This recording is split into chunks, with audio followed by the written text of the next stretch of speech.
over the past few months, we've been going through the series and teaching on the important subject of understanding the kingdom prosperity, understanding what the Bible says about giving and us being prosperous as God's people. And one of the things we showed you is that biblical prosperity or kingdom prosperity is not according to what people think prosperity is. It's much more than wealth, but it is also wealth in your spirit and your body and in your relationships. And today, as we bring this series to a close, we want to have a discussion on some of the topics we covered and maybe some other aspects we did not get a chance to talk about. And I have invited to share with us 4 people I think could cover the subject. Prophet Dwayne was one of them, but unfortunately he's getting over a little bout there, so I will reluctantly give him a break this morning.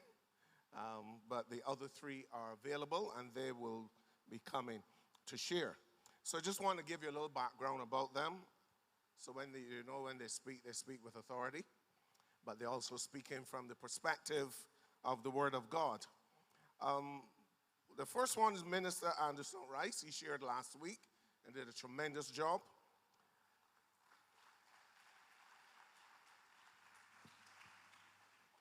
Minister Anderson Rice is a 2008 honors graduate from the University of the West Indies, Cave Hill campus, where he majored in psychology. However, it's in 2012 when he met Mr. Carlton Sargent, an agency manager. He was recruited to Sagicor Life, and the story is usually told of how he immediately saw Anderson's potential to be an extraordinary advisor. This was soon confirmed as Anderson won the prestigious title of Rookie of the Year, 2013. He then followed that up by qualifying for the international acclaimed $1 Million Roundtable meeting. I thought it was $1 Million pay package, but it's just not yet. Anderson has since been honored time and time again for his performance in the industry. Though still relatively new at his career, he has demonstrated tremendous passion and zeal for serving the community as a financial services professional. His passion, enthusiasm, knowledge, and high emotional intelligence more than equip him to design the perfect insurance and retirement portfolio to meet anyone's needs. Now he's advertising, and has allowed him to amass a service portfolio of well over 300 cases and still counting. Now widely recognized as a top producer and a future industry leader, his mantra is nothing without help from God. Anderson is married to the beautiful Shamel, and they have a lovely daughter that he's dotage over. Please welcome Minister Anderson Rice.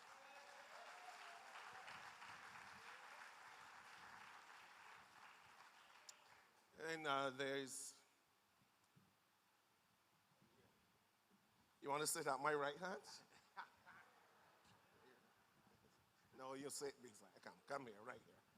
Right here. Then we have Bonnie Jordan. Bonnie Jordan is married to Sean Jordan, and she's the mother of Naomi, 9 years old, and Josiah, 7 years old. She started her career at PricewaterhouseCoopers in the audit department. At the end of her 8-year tenure, she moved through the ranks to the position of manager 2. She spent another 6 years within the offshore sector as a financial controller. She launched her own consultancy practice in 2011 and remained in private practice for 3 years. In January 2015, she was offered the opportunity to work with Simpson Finance Limited as the regional financial controller. After a year, she was promoted to her current role as general manager of Simpson Finance Limited, Barbados. Well done. Bonnie is an ACCA qualified accountant and holds an MBA in strategic management. And we want to welcome Bonnie Jordan.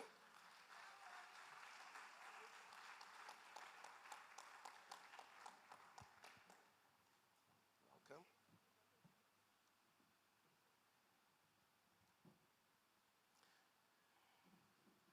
And finally,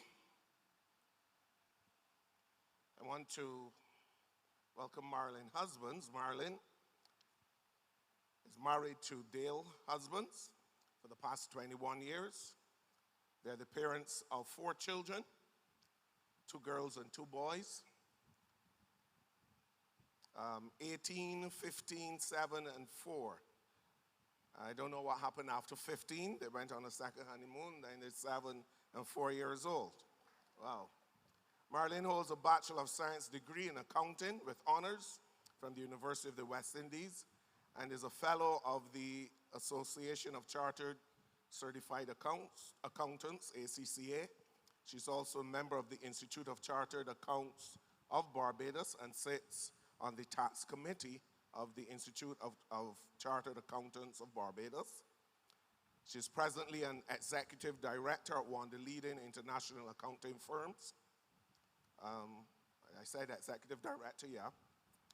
She has more than 21 years experience in tax and audit services with substantial experience in advising on and coordinating corporate tax compliance services for multinational groups of companies in preparation and review of tax computations, deferred tax calculations, drafting of tax disclosure notes for inclusion in notes and into financial statements for financial reporting purposes.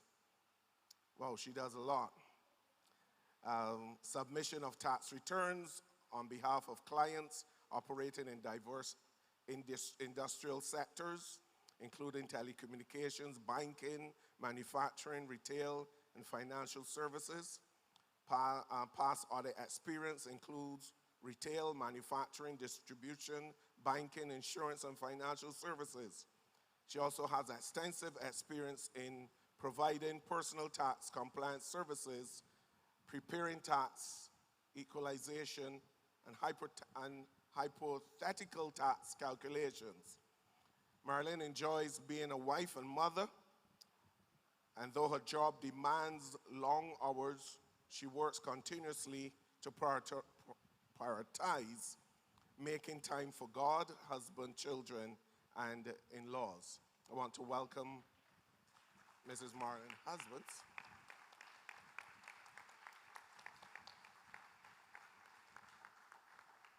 All these are partners of the ministry. They don't say much, but they're very involved, and especially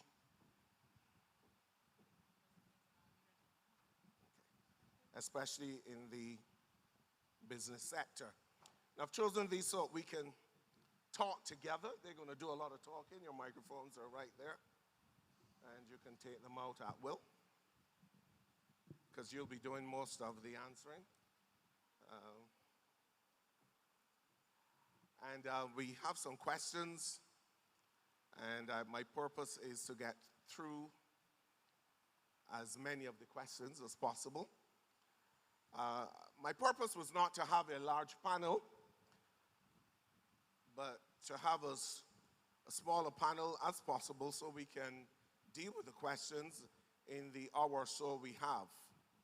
So, if you have questions, hold it. We will recognize you, but we want to deal first with the questions that we have before us. And I will try my best to stick in the order that I sent out to you. Your mics are there. Some I will pose to you, and some I will leave open for you to answer. But the first question, How do you go about writing a proper budget? I guess I'll ask Bonnie that one. And the rest of you can add to the discussion. Go ahead. Good morning, church. In terms of how do you go about writing a proper budget, for me, first thing is to document your income, whether it's your weekly wages, your monthly income, and then identify all your expenses, right down to if you have miscellaneous spending on buying a coffee every week or every morning. If you're weekly paid, I find it's usually best to set a weekly budget. If you're monthly paid, you can approach it by setting a monthly budget. For us as a family, at the beginning, by December, we sit down and decide what our budget will be for the next year. We will allocate budget for any expenses, so road tax renewal. You might only pay that once a year, but it's an expense. So you need to account for it on a monthly basis, set aside funds so that when that becomes due, you can still pay it. So it's basically sitting down, identifying all your expenses, identifying what your income is from month to month, from week to week, and seeing how that income will be allocated across your expenses. Now, some persons might avoid it, but it's very important because unless you know what you're earning and how you're spending, the money comes and disappears and you don't know where it's gone. So it's very important to sit down, identify what income I'm earning, how am I going to spend it.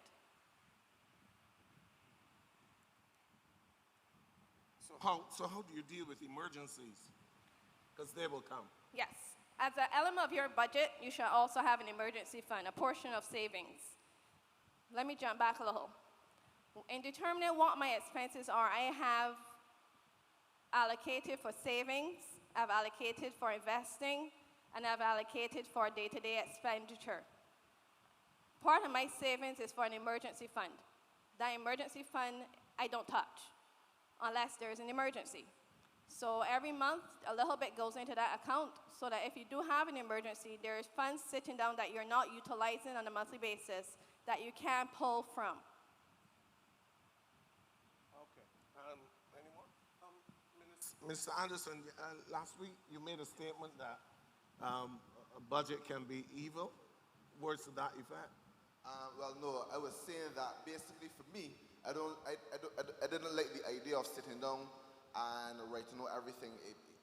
It began to show me how little I had. It left me depressed. So I adopted a different method, right?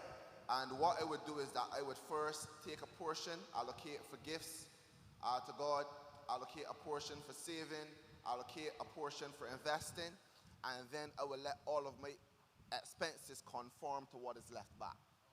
Yeah, so it's kind of basically the same thing. But there are some individuals who are very good at being able to sit down and write out meticulously every expenditure, and that's great as well. Okay.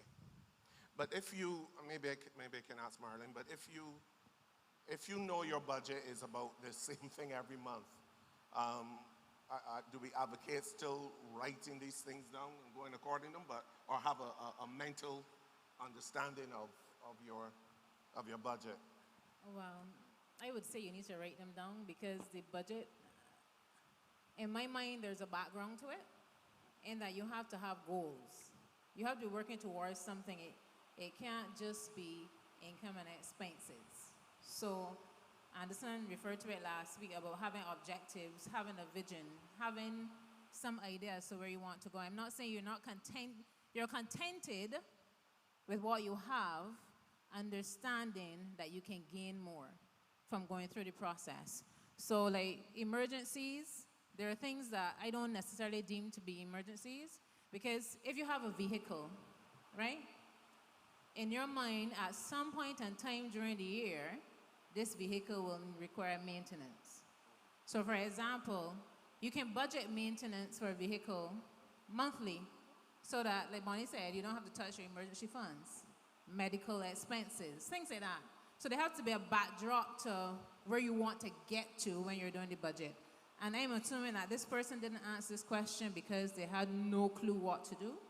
but maybe because most people start to budget, from my experience, usually when they're in crisis, not when they have excess.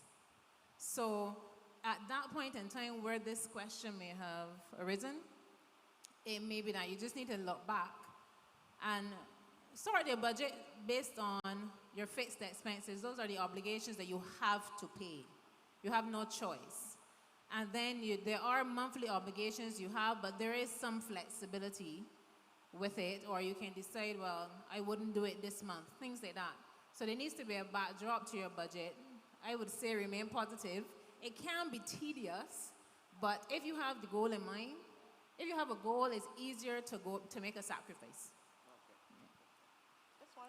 Yeah. One more thing to add. I mean, sometimes when you initially put down the numbers, you realize that your income cannot cover your expenses. That's a time to stop and look at two things. Either how can I cut my expenses, or how can I increase my income? I mean, a lot of persons, and as Barbadians, we are very creative and entrepreneurial. A lot of grandmothers earn income by selling sweets, selling candy outside the school. There are lots of different ways that you can then see how can I earn additional income that I can accomplish and meet my goals. I want to go on, but I think that's very, very important, because God has given us talents and gifts. And a lot of times we don't tap into those because we're comfortable with what we're receiving, or we're not comfortable, but we're not adventurous or industrial enough, and we can become lazy. So maybe a word of encouragement to people to go beyond what you are making, and maybe have more than one stream of income by using some people can cook well, some people can bake well, some people can make things well. You want to speak to that? Yeah, definitely. Developing the talents is very important. But I think that's the voice, what Marlon was saying, right? I think the goals are actually the most important, though. Mm-hmm. When you really have goals that you really desire, it just happens that things begin to fall into place because it begins to activate your creativity. Mm-hmm. So budgeting, finding additional streams of income just begin to happen naturally because you're being pulled towards the things that you want to accomplish. So I really would emphasize, when you're thinking about a budget, begin to really sit down and ask yourself, what do you want to accomplish with your money? I think that is actually very, very important, and things will just begin to happen. I think that something important to know, while a budget may seem very clinical, we live in a real world and things happen.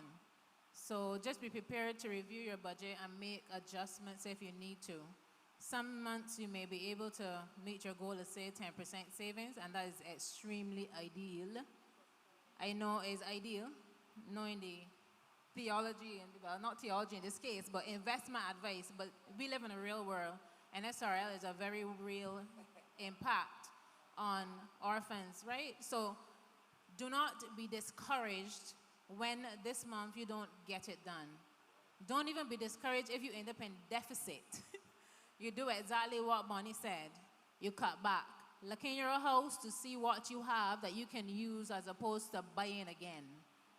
Cook food and take to work as opposed to eating out. You know, start to think of the goal you have and how you can practically do it. Everybody has a gifting. Like, I love to cook. I find cooking to be stress relieving. So that is the way I save my money. But you may have something else. Cooking may not be yours at all. So just be very realistic. Financial budgeting is very personal. We can give you guidelines, but at the end of the day, the goals are personal, but the process to get to where you want to go is also very personal. So if you are financially stressed, you have to make critical decisions. Yeah. So the latest phone... You want to make them before you get financial before. stress. But, you want to avoid it. But the latest phone is not important. You got to prioritize things. Well, not because for me. At the end of the day, there's some people who are under stress but want financially, but want the latest of things. Well, then that's the determination of wealth. What do we consider to be wealth? Is it having the latest fashion and clothing, the latest technology? What is wealth? Is it really having material things? I think wealth is more than that. I think it's peace of mind and good health. And to me, it's just a whole spectrum and not just material things. Take care of what you have. That's right. So that you don't have, and buy quality, yeah? I'm not cheap. I'm not saying to be so frugal that you just buy the cheapest item. What I'm saying is that you make an investment in whatever. So if you're buying a phone and you have to change your phone, unless you're someone who changes your phone every 6 months, well, buy the latest one in the market at that time, as long as you can afford it, because you know you will probably have this phone for another 3 years. Well, like me. Hopefully. I probably would, but some people wouldn't. But it just depends on the individual. But wealth is not about, well, for me, it's not about money. It's not about having money, because you can have someone who makes way less money than I do, who is wealthier than I am. True. And it is about how you manage what you have while you have it and seeking to multiply it. So I use the term prosperous. Prosperous, yeah. And prosperous is holistic, yeah? Yeah. Because a lot of wealthy people don't have a lot of money. They have a lot of worth. Exactly. Yeah. And a lot of rich people are not happy. Don't have a lot of peace. No. Exactly, they're not happy. So you have to So decide they may be wealthy but not prosperous. right, what determines wealth for you, which comes back to my original point. It is a very personal process. And I've experienced this personally. I know worldly, our focus is money, money, money, money. I have met very wealthy people that have absolutely no peace. Peace of mind is something that God gives that cannot be valued. So don't just focus on earning money. God gives us blessings that surpass what money can buy. So yes, he asks us to utilize what he's given to us wisely, which is the money, and we do need it to live and exist. That's life. But we must step above that and acknowledge that what God gives, money can't buy. So true. So true. Let me move on to another question, because we can stay all day on this, and they're about another 10 or so, 10, 15. Apostles say that when you are a miser, you really don't prosper. But that's how some people became rich. Any one of you can explain what apostle meant? Maybe Apostle can. Is it true that some miserly people are rich or wealthy? I guess it comes back to what we were just discussing. They might be wealthy in terms of having stored up money. But most misers, because they never want to spend, they never get to experience fun and joy because they're so busy just hoarding. And it's in giving that you really experience the love and joy of giving. So. Yeah, correct. The way that I understood what Apostle said,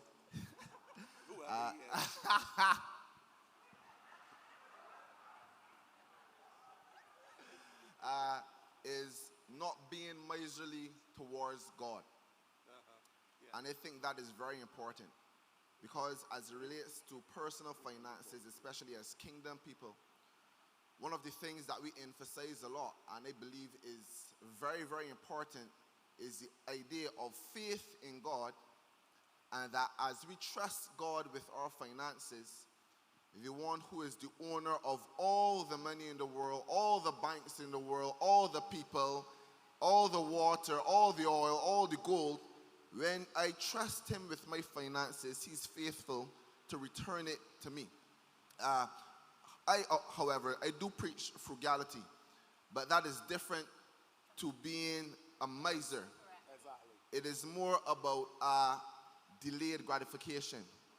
And instead of getting everything right now, this microwave generation, waiting until when you know that you can afford it and it will not be a burden on you or your family, and then to get that nice thing. Yeah? Anyone else? I would say that when I think of a miser, I don't even think of just only to God. There are people who can be misers to themselves and to other people. So out of curiosity, I went and researched some misers, right? So, and there was this one lady who her son's foot was cut off because she had been storing up riches. Is that really being rich? So we need to come back and look at our definition of what is being rich. These other two gentlemen decided that they were going to let their electricity be cut off and everything get cut off. Then one died of starvation because the other one died. Is that being rich? Does that make sense? No. So when we think about being, and y'all can do the research too, I think there were like 15 of them. But being, managing your finances has nothing to do with being a miser at all. So you have to define, we have to understand what being rich is. The Word of God talks about us prospering as our soul prospers. Does not sound holistic? Way more holistic than just money on the bank.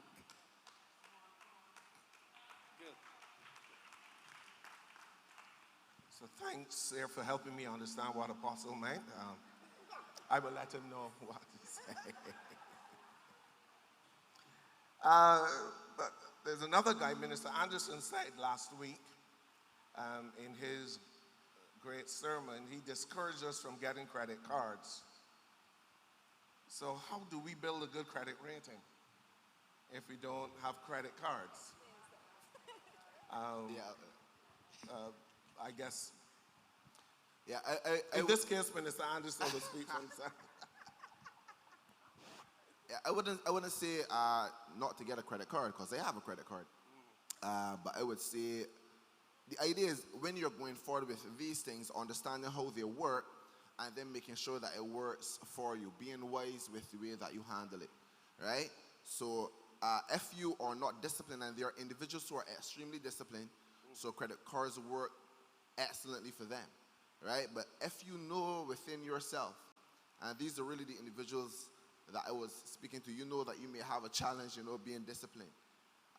You want to control yourself. I would suggest if you get a credit card, have a limit that is maybe a third of your monthly income. Something that you know that you can handle and will not run you into serious problems. And also ask the bank to fix the amount because, you can have those credit cards and when you swipe and it goes over the limit, then it continues to increase and increase and increase. Ask them to have a fixed limit so that you can exercise some control on yourself. But credit cards are great, and especially if you know how to use debt properly, it can make you money. Just to add, a credit card is a wonderful tool, especially credit cards that have points. But the important thing about a credit card is to, like Anderson would have said, know how to manage it. Credit cards are one of your highest form of debt. A credit card interest rate can go from 21%, 22% per annum. And if you are not, and don't ever, please, do not ever pay the minimum balance on a credit card. That's right. You'll be forever paying for that credit card. So something that would have cost you, would have spent $20 buying something at a fast food restaurant, by the time you finish paying for that $20, you probably paid $40. That's how to think about it. Credit cards are great if you can pay off the full balance when it falls due. You get the benefit of your points and any other advantages, but guess what? You've cleared your debt. If you know, like Anderson would have mentioned, if you know that your budget can only handle so much in expenses, monitor your credit card usage so that you do not go past what you can afford for that month. Then what about hire purchase? Especially now in December where everybody's trying to get your attention. No down payment and the whole lot. Is the interest on hire purchase higher than that on a credit card? Now how dangerous, if any, is it? Usually for a hire purchase agreement, it depends on the institution. The interest on your card is higher. Okay.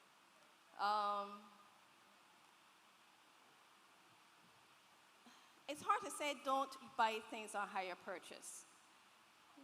The best option, especially for consumer goods, which might be your microwave, your toaster oven, save until you can purchase it cash. Makes no sense paying interest on something that you don't need it immediately. So if you know you want a microwave, and you know this, and like my husband says, December is wonderful, everything's on sale. From September, July, start putting aside some funds towards the ultimate purchase when it does go on sale in December, that you can have your new microwave at Christmas like everyone else, but you would have done it interest-free. But then there are chairs and stoves and fridges. For those items, most institutions allow you to put a deposit. The higher your deposit, the less your monthly payment, the less you pay in interest. So you're still saving ahead of time in advance of the purchase so that you can put a higher deposit towards it so that what you pay interest at the end of the day is not as high as what you have paid if you bought it no deposit. Truthfully, no deposit is your worst option. It's the easiest option, but you pay the most in interest on the principal amount that you are borrowing. So it still goes back to delayed gratification. Save as much as you can towards the purchase so that you spend less on interest at the end of the day. Wonderful, thank you. You've heard Elder Harriet from time to time tell us about covenants and things like that. Giving, if you give to the church, the government allows you to claim on your income tax, etc. I probably have to speak to the tax manager. Can you explain covenants? Do they still exist? And what about giving to a charity like the church? And is it necessary? And if it's good, why? Why should we do it? Or why shouldn't we do it?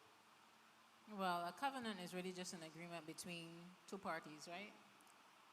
Prior to 2013, 14, I may have my year wrong, we were required to have covenants, and they had to be for a period of 3 years and all that. With the introduction of e-filing and slight change in legislation, which talks about donations over $1 million or less than $1 million, you claim for a period of 5 years and all that. Technically, what has happened is that I think the Inland Revenue now rely on the uploaded information of the third party charities. So like the Harriet, I'm sure by February 28th is uploading our covenants to the Inland Revenue system. So the process that existed before, the three-year process where you had to renew and all that, technically doesn't really exist anymore with the change in the legislation. Claiming your covenant on your tax return, I am going to be the first to say I have been working for 21 years and probably has only done that for the last 10 years. Because prior to that, and like I say, financing is personal, I was like, is this right or is this wrong? I just had to go through the thought process and get comfortable with it for myself. It didn't matter who preached to me. This was between me and God all the time, right? So it's allowed. You get 10% of your assessable income. Assessable is not gross, okay? This is the income after you take out the income to be taxed as your deduction. But to say that there is still the process of having a written covenant and having it renewed and all that, no, I think the reliance is on third parties right now. And also, the government says if you give to a charity, like a church, then you can claim that on your income tax. What you need to do is to see us at the office, preferably Elder Harriet, because she has to give your information through, upload it to the income, into BRAT, sorry. I think your name, all your details, date of birth, Your TIN number. Your TIN number, your right. name, And which is and your the ID number, Yes. right. for So- Barbadian. Yes, for Barbadian. You have to give that information, or Barbadian, or those who are legal to work there. Yes. And you give that information because that has to go in. So you can't say at the at the time of filing, oh, I gave to the church, I need a receipt. No, that information has to be given in to her in advance. So by the 20th of February, that can be uploaded to BRA. And then you would get your official receipt from the church. Now, some people say, I don't want to, I give to the Lord, so I don't want back any money. But you give to the Lord, and the government said, for giving to the Lord, let me bless you. Take it.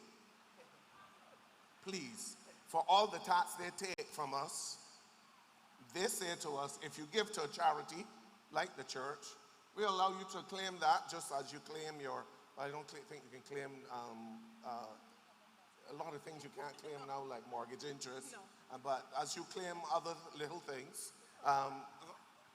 the children, up to 2 children, we can you claim that. Please do it. Anything you can get back from government, get it back. Okay, yeah. No, I agree. I actually only changed my mind after I came to India. But there are also other things you can get. You get, like, us over 40 people, you get medical expenses, up to a maximum of $750 a year if you have your annual comprehensive checkup, And then if you have an employee, you can claim the NIS as a deduction. There are a few other things. Anybody wants to know, come ask me after church, and I'll give you all the information you need. We need to give you an office here, girl. There's a lot of people going to come to you. My response may be slow, but I'll get there. So talk to me in person. For me to respond, otherwise it's a lot slower. Another question, can you talk a bit more about investing? Somebody wanted to get a bit more about investing and good options and good things to invest in. Someone asked if an insurance policy is investing. I can't answer that, but we have insurance salesmen here, so. Buy all the insurance you need. Yeah, but investing, I see investing as being very simple. It doesn't have to be complicated. Anytime something is too complicated, you don't want to be involved in it, right? Let's try to keep things as simple as possible. That is my perspective, right? Investing can be broken down basically into about 4 asset classes: paper assets, real estate, business, commodities. Paper assets speaks of your savings accounts, bonds, cash value insurance policies, stocks, mutual funds. Real estate is if you have a property and you're renting that property out and it is bringing in money for you on a monthly basis. Business, if you invest in a business, you don't have to invest your time and your energy, but that business is producing money for you. And then commodities, gold, oil, platinum, those types of things. Most individuals dabble a lot in paper assets, so individuals, would go into mutual funds, they'll go into government bonds, they'll go into stocks. Cash value insurance is a good thing. Those are options that most persons can go into because it's very simple, very easy to get into. Real estate obviously requires more capital investment. So yeah, that's basically it. If you want to find out more, come and speak to me afterwards. But let me just say this though, there are some very capable individuals in this church that I would also recommend you speak to that can give you a lot of great advice on these things. We have here as a member of our church a senior surgical advisor in Sandra Bascom Hole. She is very, very good, and she's one who has given me a lot of insight, guidance, etc. Even in my field, in my career, that is someone you can speak to. Bonnie's husband, Sean, great guy, very genuine and sincere. Pardon me? We and Aline, Ramel Greenwich. There are many. I'm going to get myself in trouble because I'm calling him. But there are a lot of good individuals in the church. We have a lot of good resource persons here, so I want to encourage you to seek them out, please. Well, I probably would approach the more simplistic things, which would be, I agree with Sajikor and all that, but there are simple things you can do. Have a credit union account. Do some investigation. See, because not everyone can tie up funds for long periods of time. Let's be realistic, right? So investigate. See who offers you a higher rate of interest for the shorter period of time. Credit union has some. Carryland is now on the scene. For those who know about Carryland, interest rate is extremely high, but it's being tested. I am yet to invest and wait to see what happens. But that's peer-to-peer lending, very new to Barbados. But I would say off the top of my head, the first place I probably tend to look is between the banks and the credit unions, just for, because most people are not going to, if you're not a seasoned investor and you think you don't have large amounts of funds, that is no reason for you not to invest what little you have and let it grow to the point where then you can take it and invest it in a more complicated vehicle. Yeah? Another option, like Marlon would have suggested, starting small, is mutual funds. Mutual funds, what they do is that they take your funds, put them in a pool, and then invest them in other shares and bonds.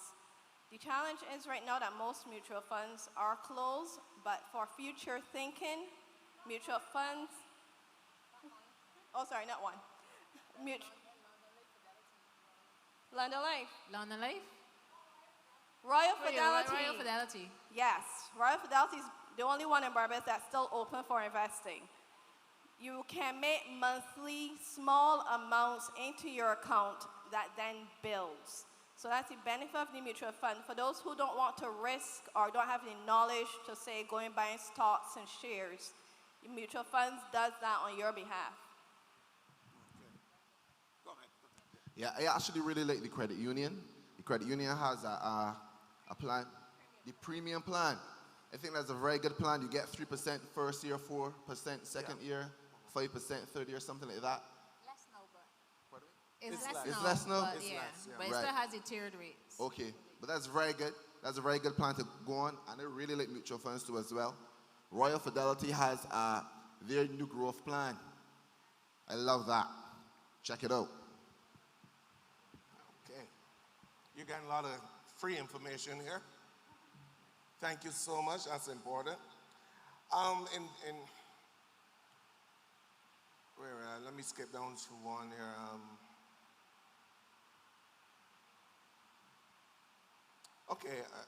In one of his sermons, Apostle talked about patronizing Christian businesses.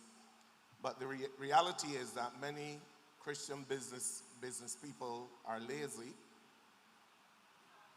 charge high prices, and have little integrity. Ooh. Please help me. Ooh. You're on the panel. Let me read it again. Apostle talked about patronizing Christian businesses, but the reality is that I guess many or some Christian business people are lazy, charge higher prices, and have little integrity. And I can add in there, some of them do shoddy work. Please discuss, how can we get them to understand that there's a standard that you have to flow with? Well, as a consumer of services, I may tend to try a Christian business before, but in my mind, I do the same market research, right? So everybody has a brand, everybody builds a business, everybody has a reputation in the market. So you don't throw your pearls to swines necessarily. So it means that whether you're a Christian business or not, I assess you the same way I would assess any other business, which means that you need to have integrity. You can't be lazy. You need to deliver when you're saying you're going to deliver. Your product needs to be of good quality. You need to deliver everything that the unsaved man may deliver. Or even higher. Well, yeah, because God's standards are higher, right? So because you are a Christian business apostle, I'm going to hope that I'm putting this in the context that you explained or intended to explain, doesn't mean that by virtue I come to you. That's just for me, right? I may try you, but if your service quality is not good, the product is not good, chances are I may not come back. Yeah, you don't want to waste money, so you may not come back. But I definitely would try a Christian business and prove it first, just like how I would try any other business. I think that business the way we operate. All right, so even me as a manager operating within my environment, there are certain godly principles that I have to exhibit. And the day I have people in NDM who work with me, Patrick, Lana, whoever, who else, Michelle, and I would tell them straight, if I'm not following the course, you come tell me. Because I am there to set an example, right? So it means that if you are in a Christian business, you too are required to set an example in the market. Because you will be in the market as long as you're in business. People will hear about you. News travels fast. And bad news travels faster than good. Yeah, so I think you need to operate with integrity. Laziness is not unique to a Christian business or not. Lazy people do not prosper, period. Right? They may appear to prosper, but that is not God's plans. He would say, why would he say, go to the ant, thou sluggard, consider his ways and be wise? The ant is a worker. So from the time you say lazy, I would start to think, I ain't so sure. Like, Well, I guess before another one of you answer, you don't want to answer, okay. I guess the word business comes from the term busyness, so you shouldn't be lazy if you're but do we, especially if they are part of the household of faith, do we say to them they're not doing a good job? We're not satisfied with the business, or we don't want to hurt them, lest we crush a brother or sister? I think we should hold each other accountable. And that's our purpose. We're here to hold each other accountable. So if you see a brother, it's a little song, falling by the wayside, go let him know. Until my outlook on it is, I'm accountable for what I see and I don't see. Just as much as I'm accountable if you find that person did the wrong thing. If I'm seeing it happen and I don't go to them and hold them accountable, I am just as guilty as them because I'm just watching them fall and never giving them advice, never saying, well, you know what, you really do need to bring your standard up. I agree with Bonnie. I was saying I was not a person to answer that question because I would probably just tell you, and I would probably tell you how I thought it went, where you need to improve, just from my consumer perspective, yeah? Then you will have to go away and figure out how you do it. Or just depends on how bad the service was. I am not even sure I would tell you, to be honest. I'm being very honest. I would just disappear. That's the truth. I'm being honest. I'm not going to say that in every situation. It depends on relationships. Everything comes back to a relationship, right? As to how candid I will be with the individual. And if I can tie this question into it, but it's also a completely different question, but it's based on business again. I've discovered that many Christians who have small businesses don't pay taxes or NIS. At what point should they start to do these things? So these now the tax specialists and the financial controller, and yeah. I guess it should go first. Taxes are paid on the calendar year. I'll give you guidelines, you figure out when. So technically, if you have other sources of income, there is, I was actually going to raise that when Anderson talked about rental income. Because I know lots of people earn a rental income and do not put it on their tax returns. Because in the days when you remember you used to get that $3,000 if you rented from somebody, there were many people who couldn't claim it because the landlords never filed the income on their returns. So I would say taxation is based on the income year. And the guideline is to say in Barbados, as long as you're a resident and domiciled, it means that you live in Barbados, you have a grave plot in Barbados, you were born in Barbados, you are required to report, your worldwide income, right? So you might have income from outside, foreign source income, things like that. There are different means in which you save taxation, like foreign currency earnings credit, things, all those kinds of things, but you should.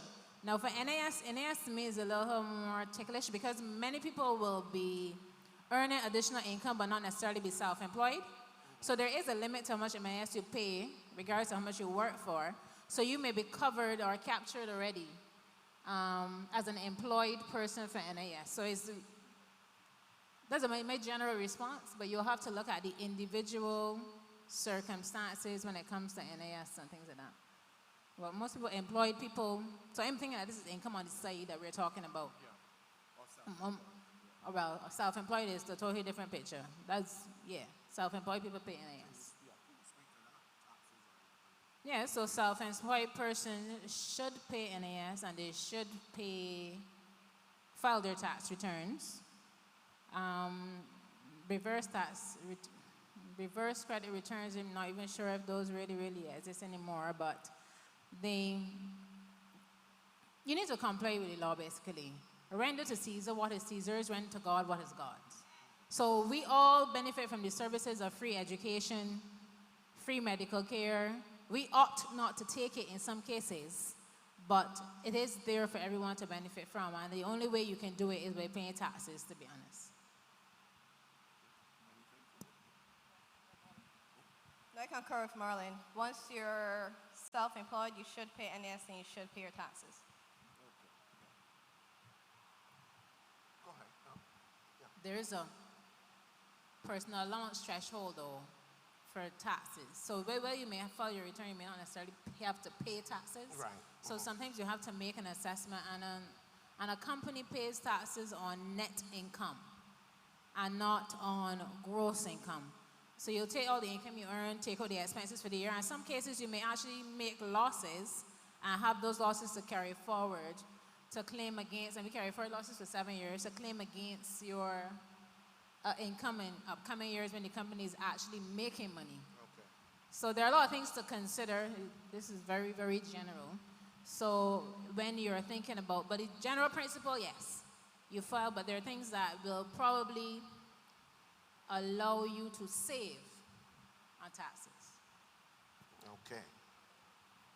Great. Let me pause to find out if there are any questions from the partners and friends. Any questions?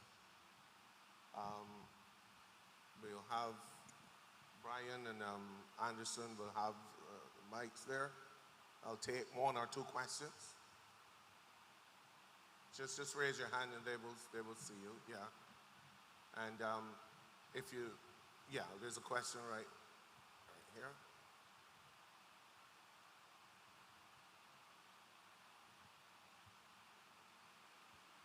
Yeah, go ahead, Esther. In terms of government investments, like bonds and debentures, treasury notes, how beneficial is that? Is it better than the credit union savings long term, especially in light of the government economic threshold? You're talking about Barbados bonds? Yeah, because I've invested in treasury notes and debentures. Is that wiser than just putting it into a credit union account? Truthfully, given where Barbados is right now, I would not advise anyone to invest in government bonds. That's the truth. That's just my personal opinion. I cannot give financial. Yeah. That's my personal opinion. I would not advise anyone to do that. So it's better when they mature, just put it into a credit Correct, union. correct. Take it and run. Thanks. For higher interest, dependable interest. Yeah, not just in a credit union, but one that will give you a higher interest. So do your research, like Marla was saying. Yeah. Always do your research before you drop your money into anything. Look for where you can earn the highest interest, or what the terms are. If you need to pull out your funds at any point, find out if there are any penalties. So do your research first before you invest your funds. Hi, as a self-employed person who has just started out in business, and you're trying to understand the tithing process. So as an employee, you would have paid 10%. Can you go again, because I'm not hearing you in the monitors. One moment. Yeah, go again, yeah. All right. I'm a newly self-employed person trying to understand how to pay tithes. where you're at the position where you're not yet paying yourself a salary, what are you paying tithes on?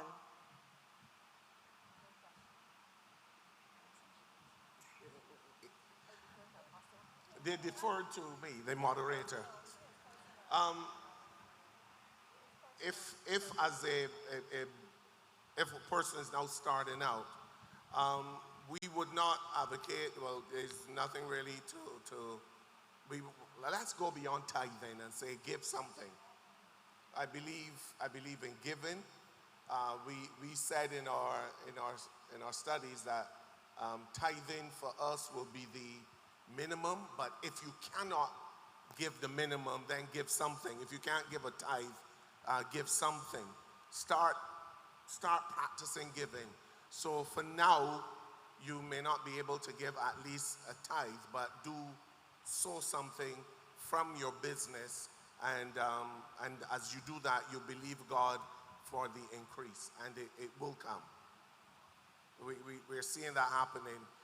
So give something, even if it's $5, give something. Yeah, so don't right now think about tithing, but sow something. As the increase come, increase your giving. Yeah. Good morning. How valuable do you see the old-time meeting turn as a means of saving in this modern time? Would you advise persons to get involved in a meeting turn? Okay. Go ahead. Go ahead. I give it to you. For me personally, and I know it has its benefits. So for persons who find it difficult to save, it's a great way because they know someone is dependent on them to hand these funds over every week, every month. So if you have that personality where you find it difficult to save on your own, and you need to know that someone is waiting on you and you have a commitment to meet, go ahead. On the other side, there's no interest earned. So for me personally, there's no way I'm joining a meeting turn because my funds are just being meted back out to me with no additional benefit. So, and then you have the risk of persons dropping out, and so like I said, it's a personal decision. If you know that as an individual you find it difficult to save and you need that to know there's a commitment to be made, although for some banks or some credit unions you can have automatic deductions going to a savings account where at least you earn interest. But for me personally, no, I do not advocate meeting terms. So all you get out of a meeting turn is what you give in. That's the most you can get out of a meeting turn. All that you've given. Sometimes is less.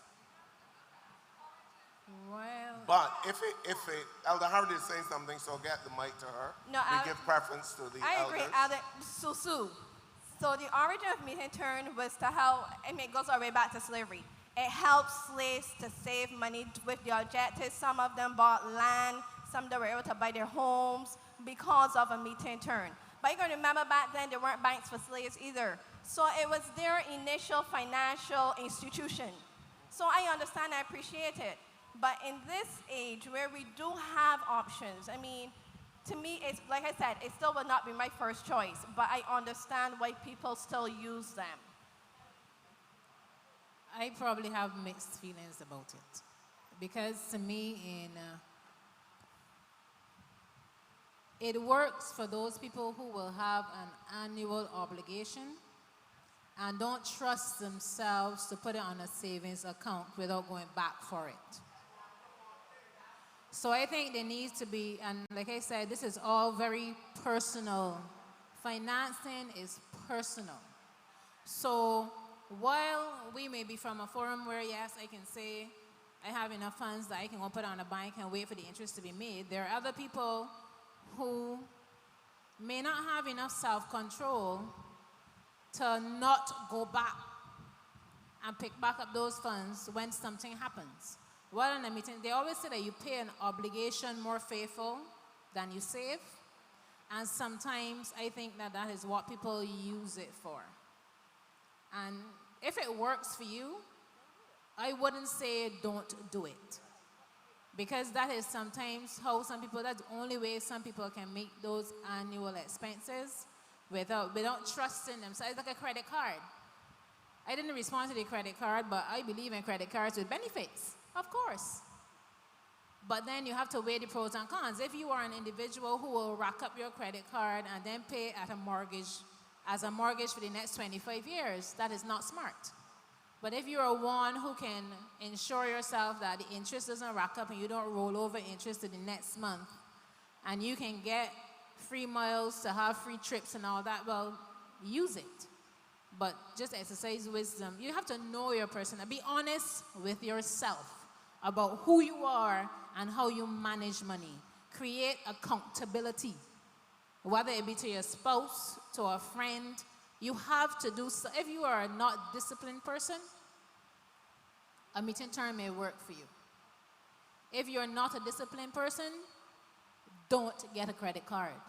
You have to be honest with yourself about who you are in managing your finances. All right. And again, oh yeah, you were saying something? Oh, the ladies have, okay. Go ahead.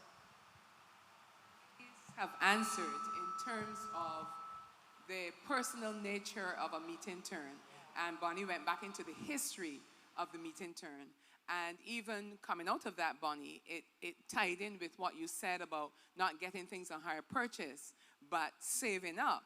And for that specific thing, Marilyn touched on it for bills that are annual bills and so on. So there are benefits to it. As she said over and over, finance is a very personal thing. And you have to know where you at and what you are working towards and what works for you. So yeah, it was answered. Thank you. Good. Even in, if you're going to have a bank account for saving purposes, make sure that you're not, have a savings account where you're spending every month, because now the banks penalize you if you go below a certain amount, which I think is evil. I think it's really evil. All right, so You if you figure out which account to get. At which bank. Exactly. There are some accounts that you are not penalized for being below limit. So But do your most investigation. of them do that. A lot of them do it, but Yeah. there are banks that don't penalize you for some types of accounts, which means when you go into the bank, you ask questions. You have to ask. This is your money that you have worked very hard for. Think twice about how you just drop it. And don't allow somebody else to advise you. You see all those pamphlets in the bank? They serve a purpose. Take them up, take them home, and read them. Then come back and ask questions. Good. Here's another question.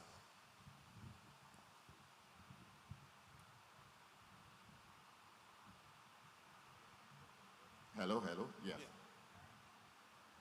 I want to, 2 points I want to look at that would be relevant to the topic. The first one is you should differentiate between plain income, being on somebody's payroll, and disposable income. Because at the end of the day, meaning at the end of the financial year, realization kicks in by the 30th of April, when you might end up paying back BRA. So differentiate between plain income and disposable income. And the other point I want to make is, in terms of what you said about everybody paying their fair share of taxes, very true, because Barbados is actually a welfare state. Free secondary education, free primary education, free tertiary education is still free, 80%. Government pays the tuition costs, 80% of the tuition costs, and 100% of the economic costs, which is more than the tuition costs. Free textbooks, free school meals. We are living in a welfare state. So, but if everybody paid their fair share, there'd be no need for NSRL, believe you me. We have a lot of people, I'm going to finish now, we have a lot of people in this country who earn a lot of income and it's on nobody's payroll. They don't pay a cent. They don't pay the statutory requirements. Masons, carpenters, electricians, plumbers don't pay a cent into the treasury. But you and I, we are on somebody's payroll. So we are doc. So I want you to address that. And the last thing is, don't cast crazy aspersions on government bonds and securities. Those are secure. And the best of them is the central bank bond. High interest rate, your money is secure in government bonds. Not like Clico and them. Your money is secure in government bonds. Thank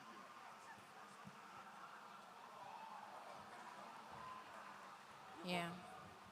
I'll address the first one, which talks about gross income versus disposable income. And his point is extremely valid because a lot of credit agencies make an assessment as to whether you can afford the loan, whatever you're going to get based on your gross income. But half the times, tax will erode the top of that income. I think what he's getting at is when you're budgeting and you're thinking about it, you need to he can correct me too, you need to look at what is your true disposable income from which you budget. Because what is gross is before any tax is taken out. So what you actually get in hand is the money you should be trying to spend. So don't have, say you make $2,500 and you're budgeting to spend $2,500 a month. Budget your disposable income. Is that clear? Okay. The point in relation to the bonds, as I would have said, that's my personal. I said I'm not a financial advisor. My personal opinion, I will not be investing in Barbados government paper. But that's a personal opinion. If you want to, and if you've assessed the financial risk, and you've assessed that versus the interest to be earned, you're free to do so.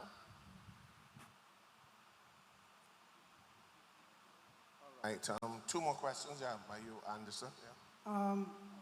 Bonnie, to further the point the gentleman was making about government bonds and debentures and so on, I have invested and I will continue to invest. I noticed that the financial advisors have been advising persons not to invest. But to me, it doesn't make any sense. Look at Clico.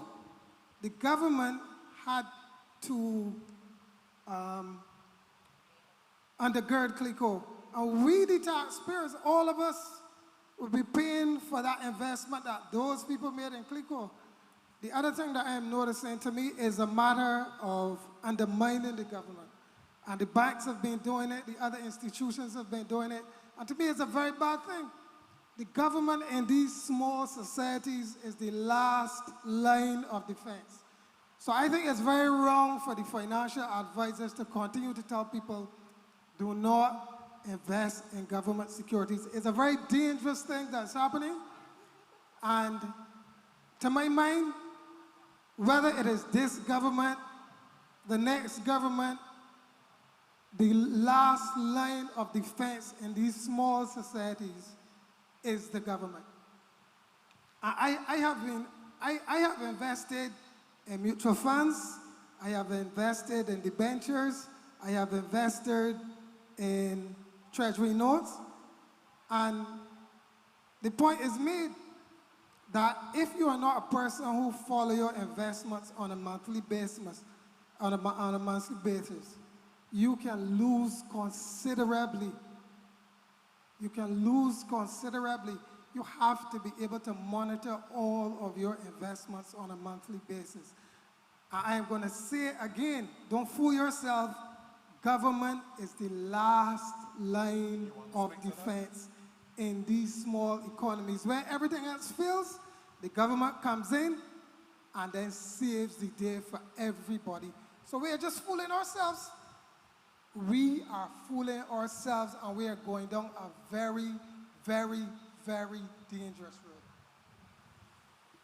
being conscious and cognizant is fact as well, Carl, that if you look at the other countries, so look at history, when you see, as like I said, it's just my personal opinion, when you see that you have a government who cannot, the forecasts continue and the projections continue to decline. Let's look at Jamaica.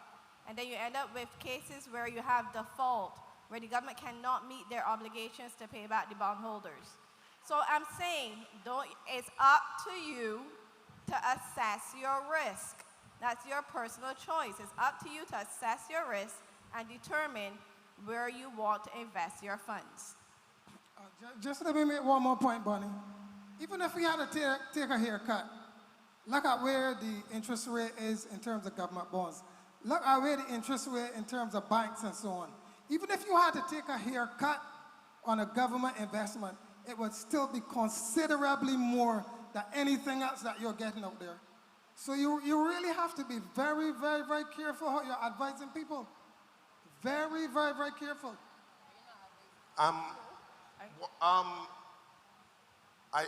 You got to hear what she's saying also, because she is not saying to us, don't do it.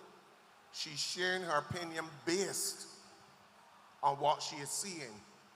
But she's also saying at the end of the day, if that is what you want to do, it is your choice. So I don't think it's fair to just take part of what she said and to say she's advising not to. She stated her case and she's saying based on her opinion. But at the end of the day, she's also saying if you want to invest in government bonds, it is your choice. Okay? Yeah. All right, next question. I have another comment. This is Marilyn. Okay.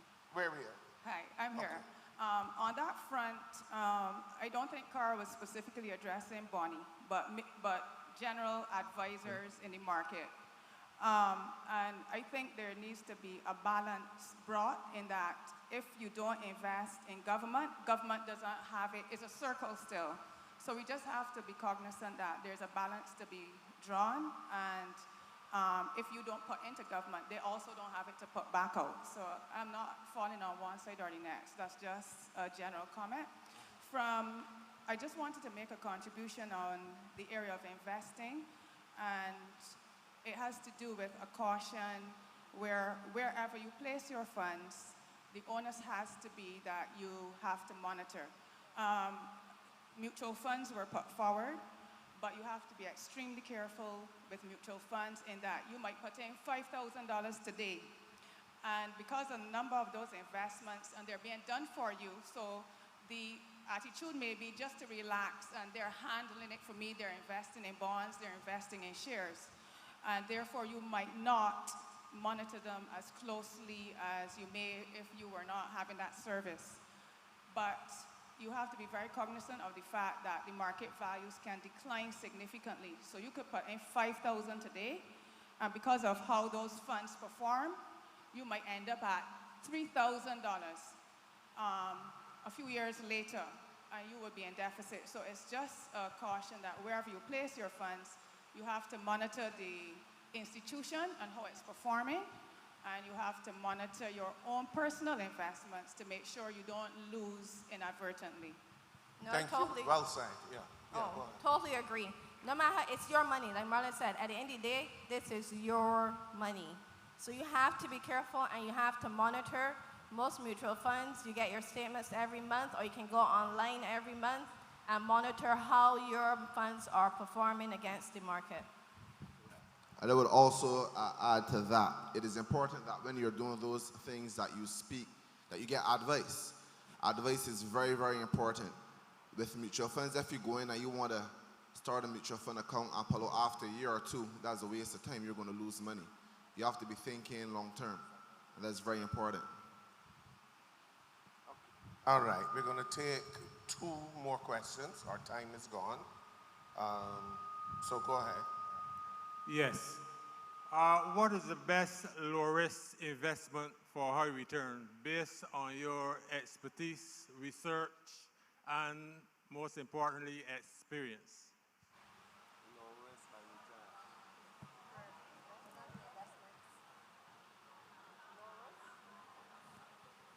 Minister Anderson. Anything that is low risk, usually because of its security, will not offer a high return, right? The higher the risk, the greater the interest. Actually, I get a report coming into my office, into my inbox every day from the stock exchange. So I get to monitor all the bonds in Barbados, all the ventures, all mutual funds, all the shares, everything, right? And you would notice that a lot of interest rates have been going up, even as it relates to government paper, right? And that is just an indication of certain things. But if you want security, this may sound funny, I don't mean to trivialize the question, but if you really want security and you want no risk at all, you have to get a box, put the money in it, and put it under your bed. Everything will give you some sort of risk. Everything has risk in it. You cannot get away from risk at all. So just be aware of that. Investment requires risk, and that's why in my sermon last week, I quoted from Ecclesiastes where Solomon said, "Cast your bread on the water, and after many days it shall return to you. Give some to 7 and give some to 8." One thing that you will hear individuals saying all the time, advisors, is diversification. And diversification is important, right? So don't put all your eggs in one basket. Don't put all your eggs in one instrument. No. Yeah, or don't focus only on one instrument. You have to see the benefits and do not be blind to the market either. See the benefits and see the disadvantages of everything, okay? That is very important. Everything has benefits and everything has disadvantages. It is not a question, but I want to say this morning, we spoke about investing, but a great investment is when you give to the poor. You are lending to God. And God, He is no man's debtor. When you give to the poor, God is going to give it back to you. I'm a living witness and a testimony. And I want to tell you all something this morning too. When I came into church this morning, I was blessed with a check. When you give money, you receive money. But when you do it God's way, because God, you are not taking risks with God. When you do it God's way, you allow God to show you how to do it, you will yield your returns with much interest, because God doesn't add, He multiplies. Thank you. Amen. That was the last question? Okay, we'll get this the last, yeah. But everybody can't be the last. I have 8 questions that I didn't get a chance to ask. So, all right, Paula, we'll give you special grace. Seeing that I like you, I'll give you special grace. Go ahead. Yeah. Oh, okay, anyway. I have 2 questions, sorry. The first one, 8 years ago, because my daughter is 8 now, I put $2,000 in Fortress Fund. And I don't really check the statements, but the most recent one I checked, I saw that it only increased by $400 and some dollars. So I wanted to know if I should remove the money from there and put it someplace else. And then I've been hearing about the buzzword of late, Bitcoin. So I wanted to know if it's something that one should invest in, or as a Christian, one should invest in it or get involved with it. Thank you.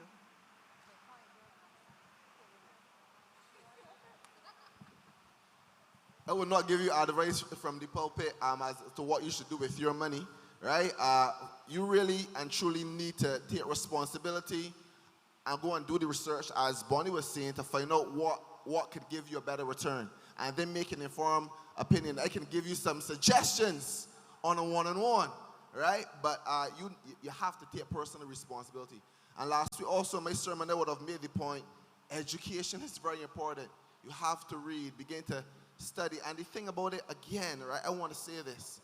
These things are not as complicated as we may think. I used to think they were very, very complicated, but they really aren't. If you want to know the ins and outs, what is the term, cook and cranny of the instrument, then it could become complicated, but they really aren't, right? If you just want to get a basic idea of how these things function, what they do, they are not. So let's read and get some information, right? And the second question was Bitcoin. Bitcoin, I will say this. Let me just say this and leave it here, right? Bitcoin is the new phenomena, but it is extremely volatile. Cryptocurrencies. So I know that most persons will not be able to handle the volatility. Yeah? I'll just say that and leave that there. But it is the new phenomenon. Read about it. As it relates to Bitcoin, take your time, do your research. As with anything else. Do your research and do your investigations before you do any investment. Okay, Paula, and then I would give chance for any of our elders or ministers who may want to ask a question, and then we'll wrap up. Go ahead, Paula. Praise the Lord. When Jesus come back, we ain't got to worry about none of these things. Anyway, jokes aside, as a self-employed person, I do pay my NIS, but I wanted some guidance about paying my income tax because I'm not quite sure how to go about it now that I am self-employed.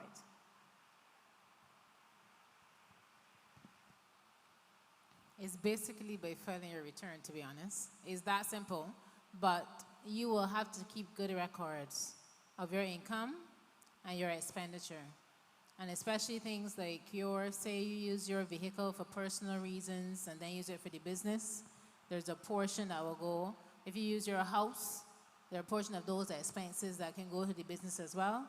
So to give you more detail, I would say talk to me afterwards. But basically, there's a process. It's pretty easy. You should have financial statements. Keep good records. Reconcile your cash account. Know where your money is going.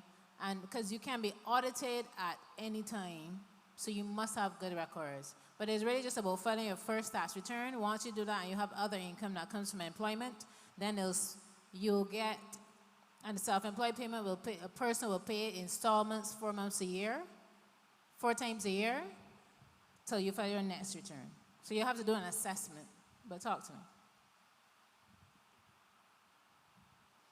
Okay, I want to refer to the question, I think it was earlier, about Christian business owners.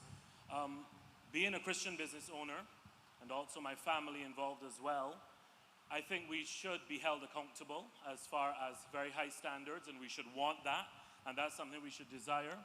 But I think there's also a mentality that we should also address, and that is coming from the body of Christ, where if, say, for example, Junior owns photography and media services, and I take my wife and we go to get a photo shoot done, if he's charging $500 an hour, and I want his services, I should be willing to pay $500 an hour. Because sometimes what happens is that because I'm a Christian, knowing that he's a Christian, I'm expecting him to discount me 20% or 50%. But I think it is very key that if this is the service he's offering, this is the price he's given it at. And that's what he's worth. That's right. I should be willing to pay that. If he happens to extend the grace of saying, hey, I'll give you an extra 15 minutes for the same price, then I'm thankful. Otherwise, I should not be going in asking or demanding of that.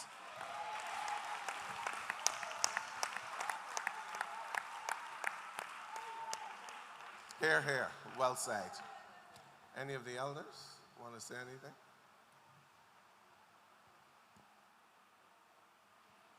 I would also add to that, Alan, that even if, because a lot of the times as a Christian businesswoman myself, there's sometimes that overriding compelling to give that discount. But as a brother in Christ or as a sister in Christ, pay the man what he's worth and give him more.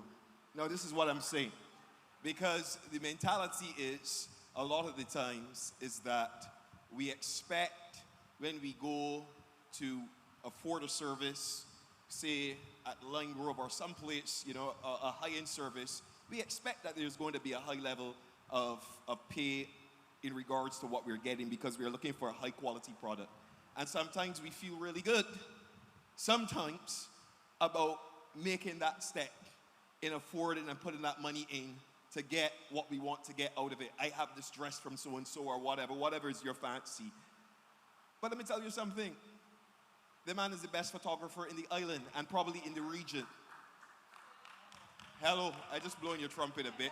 But he is. I know he may be modest.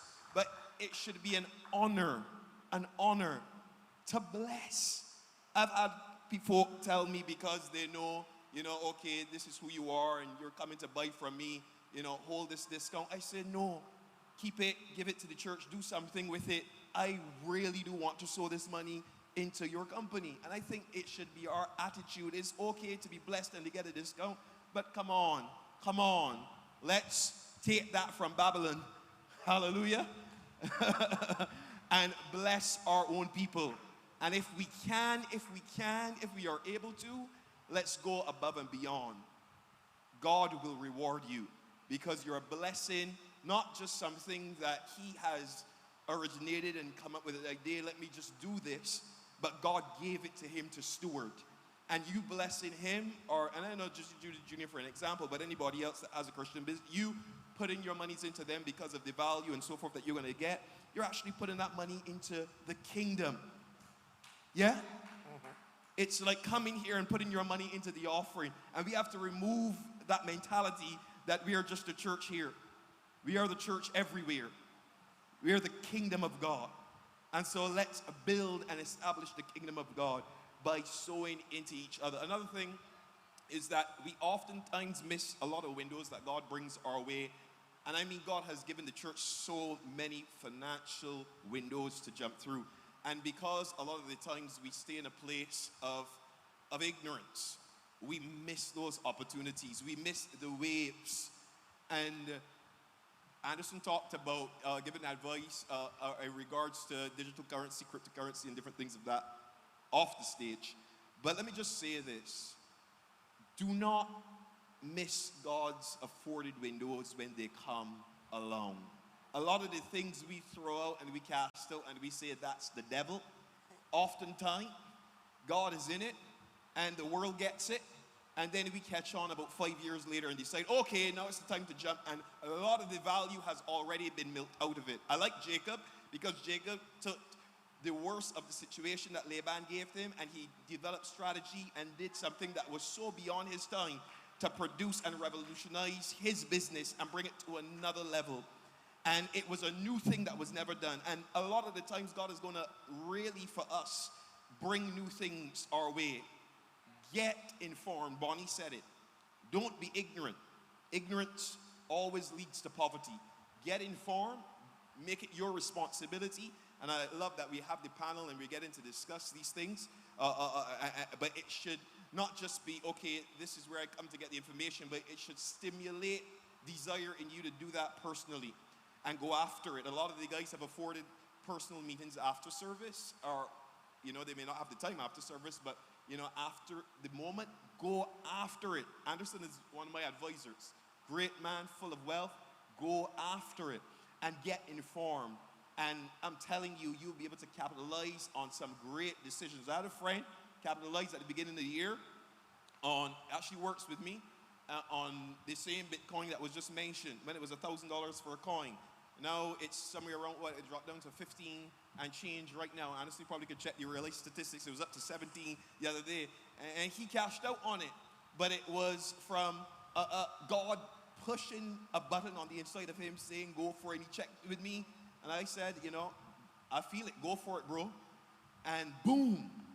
And I'm saying it's a window. And it's blessing him. And it's opening up new avenues for business. Some may be short-term, long-term. But at the end of the day, we need to know what God is saying. And we need to jump and move forward with God. Yeah? And don't miss opportunities. Not that every opportunity is God. Yeah? We have to hear from the Lord. We have to have that personal relationship. But when we have that, Ingrid mentioned it to some degree, when we have that, we will walk in incredible resource. Because God wants us to be people of resource so that we can be a blessing to folk around us. Amen. Right now it's valued at $15,365. And as we close up, any final words from our panelists? Any final things you want to say? Yeah, for sure. I want to say Just this. make it a minute Make or it- two each. Yes, no problem. I want to say that money is not legal tender, but I want to suggest to you that money is an idea, wealth is an idea. You would have heard individuals saying that you need money to make money. No. You went to school, you got an education, then you went and you applied for a job, and then boom, at the end of the month, they give you a paycheck. Right? You didn't put any money in. Money is an idea. Money is a concept. And you have great ideas. You have great concepts and talents that God has given to you, and that is really your source of wealth. Your source of wealth is really you. It is you. I know it suggests goals. Get serious about goals. Get serious about vision. Get serious about seeing yourself, doing and accomplishing more, and educate yourself. My parting words would be in terms of start with a budget. Take the time, document. But over and above that, don't limit yourself to what your job is. We come from a history of very entrepreneurial people. What additional income can I earn? What talents and skills do I have? Investing, research.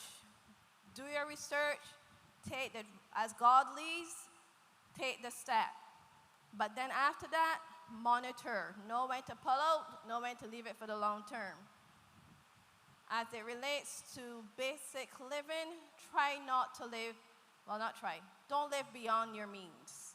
We have too many people see someone in a new dress, so want to, not knowing what that person's income is. Live within what you can afford. If you want more, find ways of earning more. Oh, and finally, sorry, not finally, first of all, give. Well, that's where I would start. I would say you need to have an objective. You need to know where you want to go, but be giving. To me, that is God's way of blessing you, is to be a giver. Give to the poor, give to, and I totally agree with Alan and Dwayne. If you could do it, then you wouldn't need their services. Pay for the services that they render because you are giving in to your brother or sister and into their households. And then you also will be blessed. And I say, see it as a very simple process. It may sound complicated, but this relationship with your finances has to do with you and God as well. God blesses you when you can manage it. If he gives it to you and you hoard all of it, be assured that over time, what you get will dwindle. And I think the other side of it is exactly the same. If he gives it to you, you manage it, and you're giving, it will multiply. That's the word of God. So just make it personal. Don't go away. Like I myself have learned things today, and none of us have arrived. You will make mistakes along the way. Get up, dust yourself off, and go again. This is life. There are challenges that come, and sometimes we don't always respond in the best way. Sometimes we respond without thinking through the process. But at the same time, ask questions. Be inquisitive. Don't just accept what people say to you, but know what you want for yourself. And last but not least, determine how you define wealth. Is it money? Is it things? Just figure out how you define wealth. Wealth is a holistic, it's you, a whole person. Health, money, spiritually, you will prosper as your soul prospers. So we need to understand that this is just not about money, but it really is about you as the individual, as the whole person. Family, everybody comes into it. That's it. Thank you. I want to thank the panel for a tremendous job done. Minister Anderson, Bonnie Jordan, and Marlene Husbands, thank you so much for your wisdom and the things you shared from your own professional background. And from what I'm seeing on the faces and the eyes of the partners and friends, have received a lot from you. So may God bless you and increase you, continue to promote you, and bring more into your lives. And we want to thank you for your questions. I mean, tremendous questions, tremendous discussion. Thank you so much, and God bless all of you. Let's